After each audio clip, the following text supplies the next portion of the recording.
Hi friends, నేను మనకి MI 10i 5G అయితే లాంచ్ చేశారనమాట. అండ్ లాంచ్ చేసిన ప్రైస్ సెగ్మెంట్లోనే మనకి మోటో జీ 5G కూడా ఉంది. సో ఈ రెండింటిలో మనం కంపారిజన్ చేద్దాం అండ్ ఏది బెస్టో ఈ వీడియోలో మాట్లాడుకుందాం. వీడియో అయితే చాలా ఇంట్రెస్టింగ్ ఉంటుంది. వీడియో అండ్ వరకు చూడండి అండ్ వీడియో లైక్ చేయడం మర్చిపోకండి.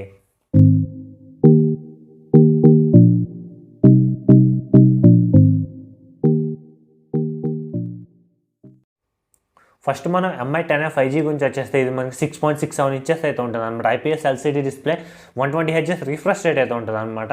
అండ్ వేరే మనం మోటో జీ 5G చూసుకుంటే ఇది కూడా మనకి 6.67 ఇంచెస్ ఐపీఎస్ ఎల్సీడీ డిస్ప్లేతో వస్తుంది. బట్ మనకి ఎటువంటి రిఫ్రెష్ రేట్ అయితే లేదు దీంట్లో. ముందు మనకి ఆండ్రాయిడ్ 10తో అవుట్ ఆఫ్ ద బాక్స్ అయితే వస్తున్నాయి. బట్ మన ఎంఐలో చూసుకుంటే ఇది మనకి ఎంఐ 12తో వస్తుంది. బట్ మనం మోటో జీ చూసుకుంటే నియర్లీ స్టాక్ ఆండ్రాయిడ్ ఎక్స్పీరియన్స్ అయితే ఉంటుంది అనమాట. బట్ స్టాక్ ఆండ్రాయిడ్ని లైట్గా వీళ్ళు కస్టమైజ్ అయితే చేశారనమాట. కస్టమైజ్ చేసి కొన్ని ఆప్షన్స్ అయితే తీసుకొచ్చారు. ఈ రెండు మనకి క్వాల్కమ్ స్నాప్డ్రాగన్ 750G 5G ప్రాసెసర్తోనే వస్తున్నాయి. అండ్ మనకి ఎంఐ 10i ఉంది, ఇది వచ్చేసి మనకి సైడ్ ఫింగర్ ప్రింట్ అయితే వస్తుంది. బట్ మోటో వచ్చేసి మనకి బ్యాక్ ఫింగర్ ప్రింట్ అయితే వస్తుంది అనమాట. నెక్స్ట్ మన కెమెరా డిపార్ట్మెంట్కి వచ్చేస్తే మనకి ఎంఐ వచ్చేసి బ్యాక్ క్వాడ్ కెమెరా సెటప్ అయితే ఉంటుంది. అండ్ మోటో వచ్చేస్తే మనకి బ్యాక్ 3 కెమెరాస్ మాత్రమే ఉంటాయి అనమాట.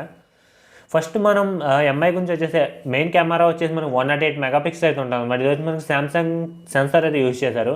అండ్ నెక్స్ట్ వచ్చేసి 8 మెగాపిక్సెల్ ఇది వచ్చేసి అల్ట్రావైడ్ అండ్ 2 మెగాపిక్సెల్ వచ్చి డెప్త్ సెన్సార్ అండ్ 2 మెగాపిక్సెల్ వచ్చేసి మ్యాక్రో అనమాట. వేరే మనం మోటోకి వెళ్ళిపోతే బ్యాక్ మనకు 48 మెగాపిక్సెల్ అయితే ఉంటుంది మెయిన్ కెమెరా ఇది. అండ్ 8 మెగాపిక్సెల్ వచ్చేసి అల్ట్రావైడ్ అండ్ 2 మెగాపిక్సెల్ వచ్చేసి మ్యాక్రో అనమాట. ఇక్కడ వీళ్ళు డెప్త్ సెన్సార్ అయితే స్కిప్ చేశారనమాట. ఫ్రంట్ వచ్చేసి మనకి 16 మెగాపిక్సెల్ అయితే ఉన్నాయి. అండ్ బ్యాటరీ డిపార్ట్మెంట్కి వచ్చేస్తే ఎంఐ వచ్చేసి మనకి 4830 mAh బ్యాటరీతో అండ్ 33 వాట్స్ ఫాస్ట్ ఛార్జింగ్తో అయితే వస్తుంది. అండ్ రివర్స్ ఛార్జింగ్ కూడా సపోర్ట్ ఉంది. వేరే మన మోటోకి వెళ్ళిపోతే మోటో వచ్చేసి మనకి 5000 mAh బ్యాటరీ ఉంది అండ్ 20 వాట్స్ ఫాస్ట్ ఛార్జింగ్ అయితే సపోర్ట్ చేస్తుంది. ఎంఐ వచ్చేసి మనకి 3 వేరియంట్స్ అయితే తీసుకొచ్చారనమాట. బట్ మోటో వచ్చేసి మనకి సింగిల్ వేరియంట్ మాత్రమే తీసుకొచ్చారు. ఎంఐలో 664 వచ్చేసి మనకి 21,000 అయితే పెట్టారు. అండ్ 6128 వచ్చేసి మనకి 22,000 అయితే పెట్టారు. అండ్ 8128 వచ్చేసి మనకి 24,000 అయితే పెట్టారు. వేరే మనం మోటోకి వెళ్ళిపోతే మోటో ఒక వేరియంట్ అని చెప్పాను కదా 6128 అనమాట. ఇది వచ్చేసి మనకి 21,000 అయితే పెట్టారు. ఫ్రెండ్స్, ఇవి 2 మొబైల్స్ యొక్క స్పెసిఫికేషన్స్ అయితే. నెక్స్ట్ మనం ఏ మొబైల్ కొనాలో మాట్లాడుకుందాం. ఫస్ట్ మనం ఎంఐ 10i 5Gకి వచ్చేస్తే ఇది మనకి 6.67 ఇంచెస్ ఉంటుంది కదా. సో ఇక్కడ మీరు కనీసం MOLED ఇచ్చినా బాగుండేదని నాకైతే అనిపించింది. వీళ్ళు 120 హెచ్ఎస్ రిఫ్రెష్ రేట్ తెచ్చినా కానీ వీళ్ళు ఎల్సీడీ డిస్ప్లే ఇచ్చారు. సో మీకు అంత ఎక్స్పీరియన్స్ అయితే ఉండదు అనమాట. వీళ్ళు కనీసం 120 హెచ్ఎస్ తీసేసి మినిమం MOLED తీసుకొచ్చినా బాగుండేది అనిపించింది. నెక్స్ట్ మనం మోటోకి వెళ్ళిపోతే మోటో కనీసం వీళ్ళు రిఫ్రెష్ రేట్ కూడా ఇవ్వలేదన్నమాట ఎంఐ లాగా. సో ఇది ఒకటి మీరు మైండ్లో పెట్టుకోవాలి. రెండిట్లో మనకి స్నాప్డ్రాగన్ 750G 5G ప్రాసెసర్లు వస్తున్నాయి. బట్ నాకు వచ్చిన లీక్స్ ప్రకారం ఏంటంటే ఎంఐలో వచ్చే 750 ప్రాసెసర్ ఉంది కదా, సో దీన్ని డౌన్గ్రేడ్ చేశారనే రూమర్స్ అయితే వినిపిస్తున్నాయి. మన డివైస్ మన చేతికి వచ్చాక ఖచ్చితంగా బెంచ్ మార్క్స్ రన్ చేస్తే మనకి పూర్తి డీటెయిల్స్ అయితే తెలుస్తాయి అనమాట. నెక్స్ట్ మనం కెమెరాస్ గురించి వచ్చేసి మనకి ఫస్ట్ మనం ఎంఐ తీసుకుంటే ఎంఐ మనకి 108 మెగాపిక్సెల్ వస్తుంది అనమాట. ఆ ప్రైస్ సెగ్మెంట్ ఇదే ఫస్ట్ మొబైల్ మనకి 108 మెగాపిక్సెల్తో రావడం అనమాట. అండ్ ఇంకోటి ఏంటంటే వీళ్ళు మైనస్ ఎక్కడ చేశారంటే మనకి అల్ట్రావైడ్ డెప్త్ అండ్ మ్యాక్రో అనమాట. ఇది వచ్చేసి వీళ్ళు 822 తీసుకొచ్చారు. కనీసం వీళ్ళు 12.85 అలా తీసుకొచ్చినా కొంచెం బెటర్ పెర్ఫార్మెన్స్ అయితే ఉంటాయి. బట్ వీళ్ళు బాగా తగ్గించడం వల్ల ఏంటంటే మీకు అంత ఎక్స్పెక్ట్ చేసిన పెర్ఫార్మెన్స్ అయితే ఉంటుంది అనమాట మెయిన్ కెమెరాతో కంపేర్ చేసుకుంటే. నెక్స్ట్ మనం మోటోకి వెళ్తే మెయిన్ మనకు 48 మెగాపిక్సెల్ ఇచ్చారు కదా. సో ఓకే, మనకి డీసెంట్ కెమెరా అనుకోవచ్చు.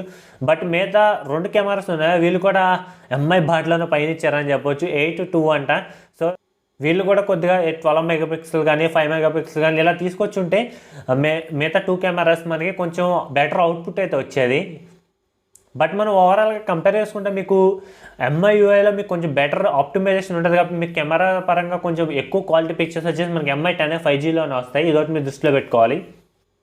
నెక్స్ట్ మనం ఎంఐ 10i 5Gలో మనకి ఎంఐ 12 కాబట్టి మీకు ఏ ఫీచర్స్ కావాలో ఆ ఫీచర్స్ అయితే దీంట్లో ఉంటాయన్నమాట. బట్ మనకి మోటో వచ్చేసి మనకి స్టాక్ ఆండ్రాయిడ్ కాబట్టి మీకు అన్ని ఫీచర్స్ అయితే ఉండవు అనమాట. ఇదొకటి మీరు మైండ్లో పెట్టుకోవాలి. బ్యాటరీ పరంగా మీకు మోటో కొంచెం పైన ఉన్నా కానీ మీకు ఫాస్ట్ ఛార్జింగ్ వచ్చేసి దీంట్లోనే ఎక్కువ ఉందన్నమాట. 33 వాట్స్ అయితే ఇచ్చారు. సో మీకు ఫాస్ట్గా ఛార్జింగ్ అయితే మీకు మోటో కన్నా ఒక 5 to 15 మినిట్స్ అయితే మీకు ఫాస్ట్గా ఛార్జ్ చేస్తుంది అనమాట మనకి ఎంఐని. బిల్డ్ క్వాలిటీ పరంగా చూసుకుంటే మనకి ఎంఐ కొద్దిగా హెడ్ ఉంటుంది అనమాట మోటో కన్నా. ఎందుకంటే బట్ మనకి 2 ప్లాస్టిక్ బిల్తో వచ్చినా కానీ కొంచెం మనం పట్టుకుంటే ప్రీమియం ఫీల్ అయితే మనకి ఎంఐలోనే వస్తుంది. సో అదొకటి మీరు దృష్టిలో పెట్టుకోవాలి. అండ్ మనకి ఎంఐ వచ్చేసి 3 వేరియంట్స్లో వస్తుంది. బట్ మన మోటో వచ్చేసి సింగిల్ వేరియంట్తోనే వస్తుంది అనమాట. ఫ్రెండ్స్ ఫైనల్గా ఇది 2 మొబైల్స్ యొక్క కంపారిజన్ అయితే. మీకు ఏ మొబైల్ నచ్చిందో అంటే కింద కామెంట్ సెక్షన్లో చెప్పండి. అండ్ మీరు ఏ మొబైల్ తీసుకోబోతున్నారు కూడా కింద కామెంట్ సెక్షన్లో చెప్పండి. హోప్ అందరికీ ఏ మొబైల్ తీసుకోవాలో అర్థమైంది అనుకుంటున్నాను. వీడియో వస్తే లైక్ చేయండి, షేర్ చేయండి, మన ఛానల్ మస్తారు అయితే సబ్స్క్రైబ్ చేసుకోండి మర్చిపోకండి. మీకోసం like comparison videos, unboxing, tech updates అన్నీ తీసుకొస్తూ ఉంటాను. This your Sai signing out. Thanks for watching.